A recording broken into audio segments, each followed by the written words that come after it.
This is lesson number 6 in our 1.2.4 data storage unit of work.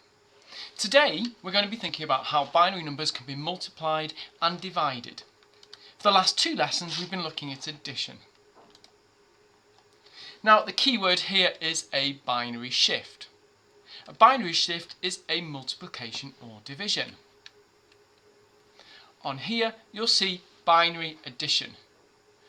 We did that last lesson, remember, and today we are doing binary shifts. To start with, you've got a recall task. Please find this page in your workbook and complete it. Pause the video and do that now.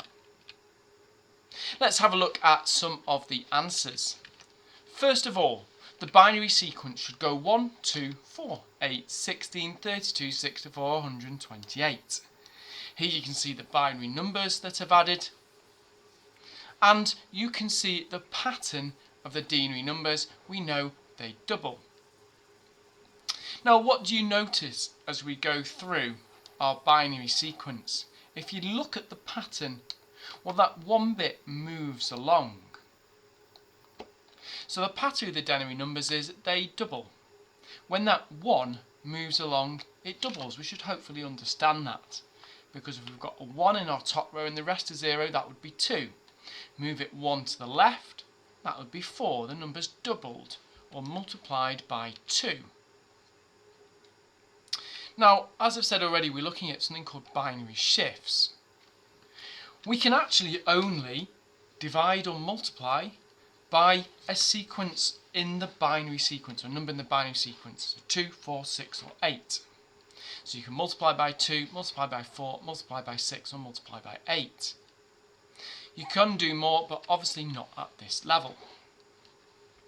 Now it's a neat way of us actually dividing or multiplying by anything in the power of 2.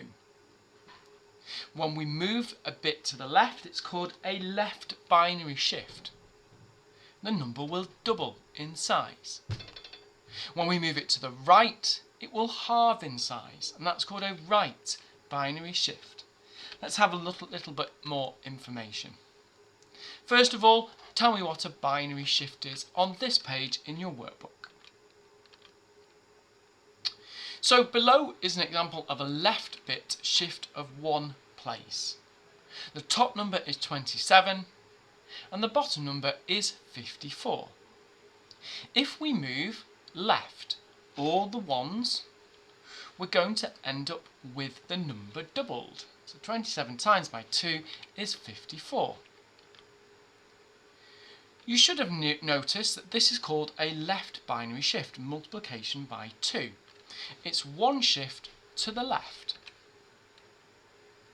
On a right shift, the number would halve though.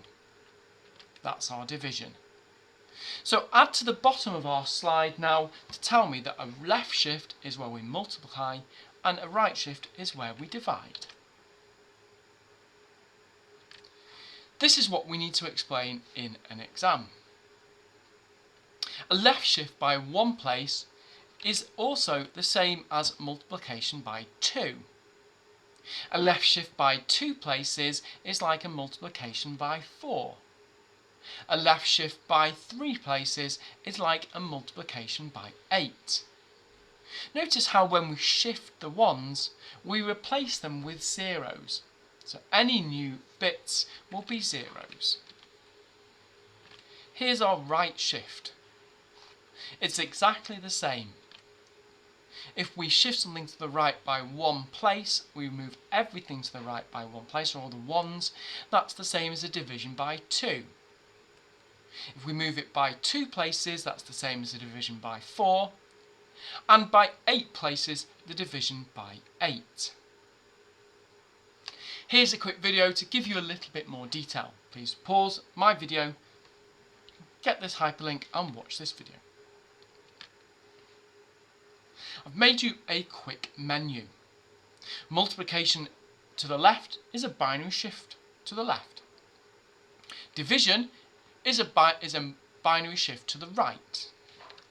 You can only shift by factors of 2, remembering our 2 to the n, base 2 because we've got 0 and 1, only 2 options, and the n is the number of shifts. Any new bits are zeros, and once a 1 reaches the end of a byte, it's actually shifted out. But in the exam, we must explain the multiplication or division amount. Please create your own menu for how to do binary shifts. You should have completed this before you move on with the rest of my video.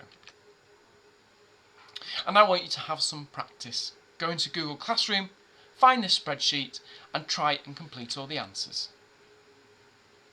Let's go through some of the answers together. You can see some of them here. Pause the video and just check they are correct. Now on question 3, did you notice anything unusual? We can have overflows in binary, just like we can in addition. If something is shifted out, it's called an overflow error. We're going to look at that more in detail shortly. Please complete the exam questions at the end of this unit on Google Classroom. Once you've done that, the answers are at the end of the questions. Please go through them and mark your work and make any improvements in purple pen.